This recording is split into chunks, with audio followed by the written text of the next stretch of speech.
A lot of students have appeared for 10th and 12th board examinations in the year 2025. They and their parents are looking for a higher education university, school and institute. But there are so many factors to look out for. What is the most important thing a student or a parent look out for? The education system, the learning pedagogy, the academics that is taught to students. Be it a commerce college or a nursing college, an animation and multimedia college or a physiotherapy college, one thing remains the same, is what is taught to the student. And today we will be talking about how Silver Oak University, as far as academics is considered, is one of the best universities for you to target in the year 2025.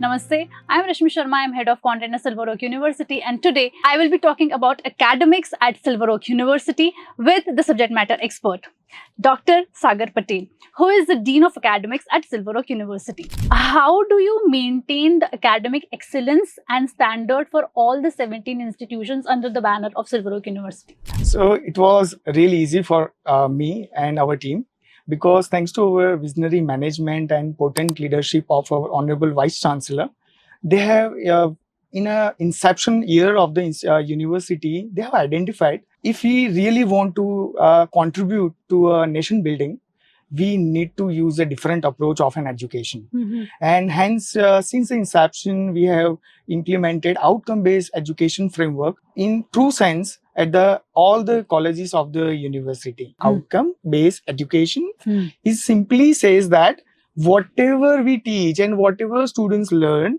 should be revolving around the set and defined outcomes. Okay. If I simply justified that what are these outcomes are, then the outcomes are what students are able to do or demonstrate at the end of something. So if we talk about the institute level outcome, we have a vision statement and we have a mission statement of our university. Based on these vision mission statements, we define program level outcomes. Those are known as the first set of program objectives are program educational objectives.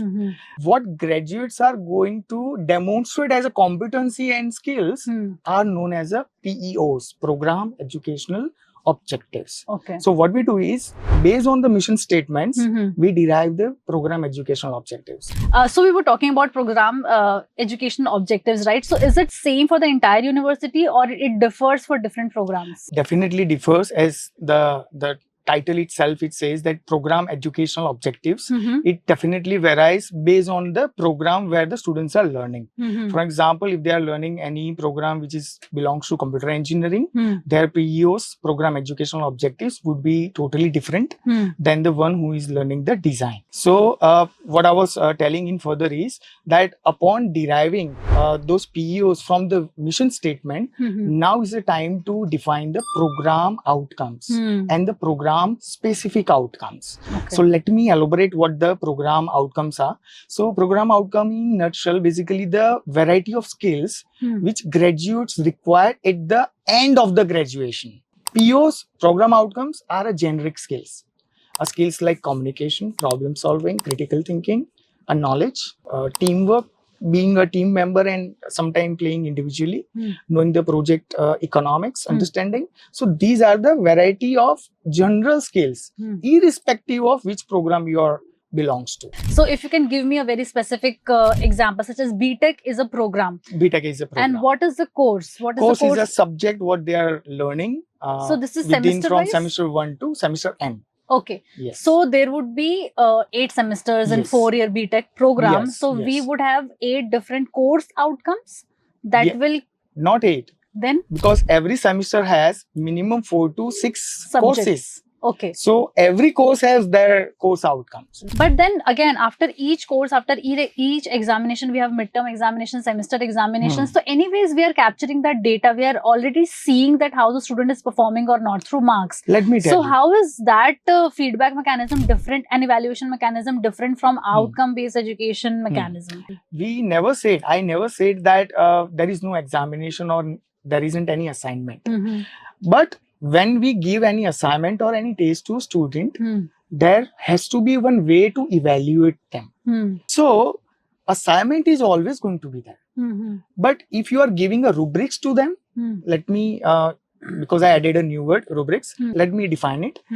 Rubrics is a piece of paper which tells the students that on what ground they are going to be assessed. So even for a faculty, it becomes very easy to evaluate, and it becomes standardized one. So everything is there, Rasmiji, but it's not standardized. So outcome-based education says convert everything in standardized process. If you are saying that this is the course outcome, then you ask accordingly now. And you accordingly measure their marks, and then you relate to that how much we have claimed and how much we have gained. Okay. So likewise, the whole outcome-based education looks alike.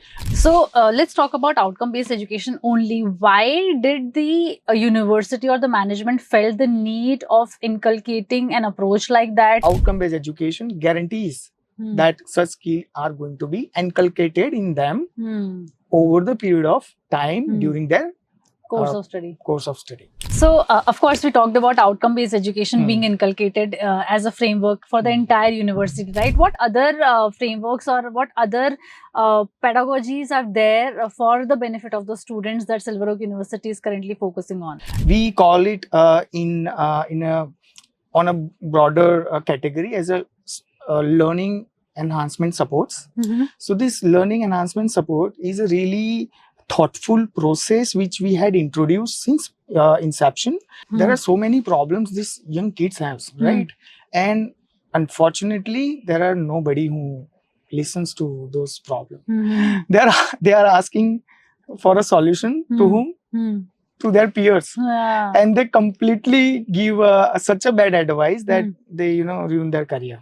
So anyway, we are not going to that point, but to solve that particular problem, we have a mentor-mentee program where in the beginning of the academic term, we allot a mentor to a student, which now considered as a mentee for this case, where mentor, every fortnightly, they have one personalized meeting with him individually, and they discuss about all the perspective and all the problems, starting from academics to career development. Okay. Right.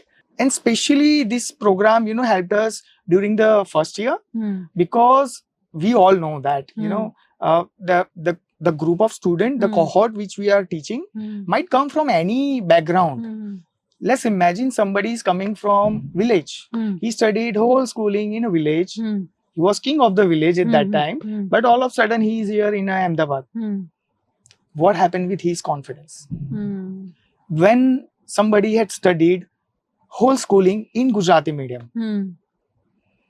English medium is a challenge for them. Yes, right?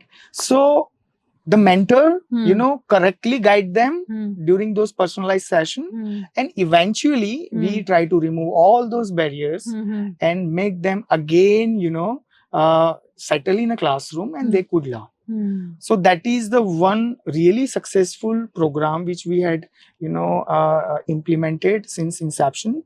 Same with the second one is we don't have all fingers same, right? In the same way, not every learner learn at the same speed, right? So everybody has their own ability of learning. See, I could be good at mathematics, but I might not be good at communication skill, isn't it? Correct. So everybody has this, something is off, something is good. So we at Silver Oak University, in every course, let me tell you, in every course, let's say students are studying in a second semester, and in second semester, there are 6 courses. So for every course, we identify students in 2 separate categories. Okay. One category identifies based on their diagnostic test. Below certain percentage, we identify them as a one group who requires extra care. And the one group who above percentage, we identify them as, the great or good learner. So we treat both of them very beautifully. The one who need extra care, we provide them an opportunity to learn one more time, right? After regular teaching hours. And likewise, we try to, support their whole academics, thus they don't get fail at least. Okay. And those who are identified as a good advanced learner, we promote them to, take a part into some competitions. We also promote them to, take part into workshop. into career development, professional development courses. So, n number of opportunities as an enrichment provided to advance and supporting those all the students who require the extra care. I think it was a very nice session. You know, academics, as I said at the start, is a very important vertical for any educational forum, and how that vision and mission statement, you know, boils down to these course outcomes, these program outcomes, and how the progress of the students are monitored, like during the course, at the final year, at the end of their courses, and in fact after they have graduated. As we mentioned, program educational objectives, right? So I think it's a very important thing that, you know, it again boils down to the vision and mission, and we are in check, like whatever we are doing academically, whatever we are designing, everything comes down to the vision and mission statement of the university, right? I think it is a great initiative by Silver Oak University, and I'm proud of each of the stakeholders, all the visionaries who made sure that, you know, something like this is this could be made possible, and this has to be implemented, is something you know, commendable.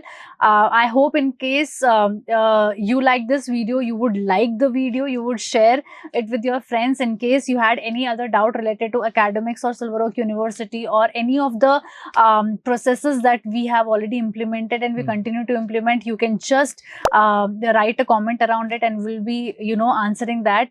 If you like this video, please also share it with those people who are looking for a institute for themselves or for their sisters or brothers. Last but not the least, if you have not subscribed to the channel, please go to the YouTube channel, subscribe to the official YouTube channel of Silver Oak University. Until next time, please take very good care of yourself.